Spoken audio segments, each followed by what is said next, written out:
കടം വേണോ? ലോകോത്തര ബ്രാൻഡുകളുടെ എല്ലാ മൊബൈൽ ഫോണുകളും smart T V, smart watch, headset തുടങ്ങിയ എല്ലാ ഗാഡ്ജറ്റുകളും തവണ വ്യവസ്ഥയിൽ സ്വന്തമാക്കൂ. ജ്യോതി മൊബൈൽസ്, ഏരൂർ.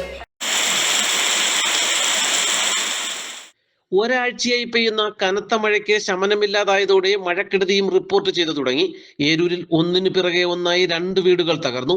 വിളക്കുപാറ ഇടക്കൊച്ചി സജീവ് വിലാസത്തിൽ സജീവ് ചന്ദ്രലേഖ ദമ്പതികളുടെ വീടാണ് കനത്ത മഴയിൽ കഴിഞ്ഞ ദിവസം രാത്രി 10:30 നിലം പൊത്തിയത്.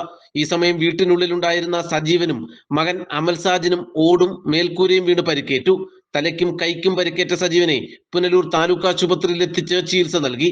വീട് തകർന്നത് ശ്രദ്ധയിൽപ്പെട്ടയുടൻ വീട്ടിലുണ്ടായിരുന്ന സജീവിന്റെ അമ്മ 86-കാരി രാജമ്മയെ വേഗത്തിൽ തൊട്ടടുത്ത ബന്ധുവീട്ടിലേക്ക് മാറ്റി. ഇതിനാൽ വലിയ ദുരന്തം ഒഴിവായി. വീട്ടിനുള്ളിൽ ഉണ്ടായിരുന്ന കട്ടിലുകൾ, അലമാര, കസേര ഉൾപ്പെടെയുള്ള വീട്ടുപകരണങ്ങൾ പൂർണ്ണമായും തകർന്നു. പൂർണ്ണമായും ഇടിഞ്ഞു വീഴുമെന്ന തരത്തിൽ അപകടാവസ്ഥയിലായ കെട്ടിടത്തിൽ നിന്നും പ്രദേശത്തെ ഡിവൈഎഫ്ഐ പ്രവർത്തകർ എത്തിയാണ് രേഖകളും അത്യാവശ്യ സാധനങ്ങളും വീണ്ടെടുത്തു നൽകിയത്. ഹൃദ്രോഗിയായ സജീവ് ചികിത്സയിലാണ്. ഇതിനിടയിൽ വല്ലപ്പോഴും ലഭിക്കുന്ന കൂലിവേലയും ഭാര്യ തൊഴിലുറപ്പ് ജോലി ചെയ്ത് ലഭിക്കുന്ന വരുമാനത്തിലുമാണ് കുടുംബം കഴിഞ്ഞു വരുന്നത്. ഇന്നലെ രാത്രി ഒരു 10:30 മണിയായി. ഇന്നലെ ഞങ്ങളിങ്ങനെ ഇരിക്കുകയായിരുന്നു. പെട്ടെന്ന് ഇടിഞ്ഞു വീഴുവാനുണ്ടായത്. അപ്പോഴേക്കും ഓടി മാറാൻ ശ്രമിച്ചപ്പോഴത്തേക്കും എൻ്റെ തലയിൽ ഓടാണോ തടിയാണോ എന്നറിയില്ല, എന്തോ വന്ന് അടിച്ചു. അങ്ങനെ പിന്നെ പെട്ടെന്ന് പ്രായമായ ഒരു അമ്മ ഉണ്ടായിരുന്നു, വൈഫുണ്ടായിരുന്നു, ഇളയ മകനുണ്ടായിരുന്നു. മകൻ്റെ മണ്ടയിൽ കൂടെ അത് വീണത്. അപ്പോൾ അത് പിന്നെന്തായാലും ഞാൻ പെട്ടെന്ന് വന്ന് മകനെ എടുത്തു കഴിഞ്ഞപ്പോഴാണ് ഈ ബ്ലഡ് വരുന്നതായിട്ട് തോന്നിയത്. അങ്ങനെ പിന്നെ അടുത്തുള്ള 2 പേരെ വിളിച്ച് പുനലൂർ താലൂക്ക് ആശുപത്രിയിൽ പോയി. അവിടെ ചെന്ന് പ്രാഥമിക ശുശ്രൂഷ നടത്തിയിട്ട് പിന്നെ CT സ്കാനൊക്കെ എടുത്ത് അങ്ങനെ കയ്യിലൊക്കെ ഇട്ട് തിരിച്ചു വരുവാണ് ഉണ്ടായത്.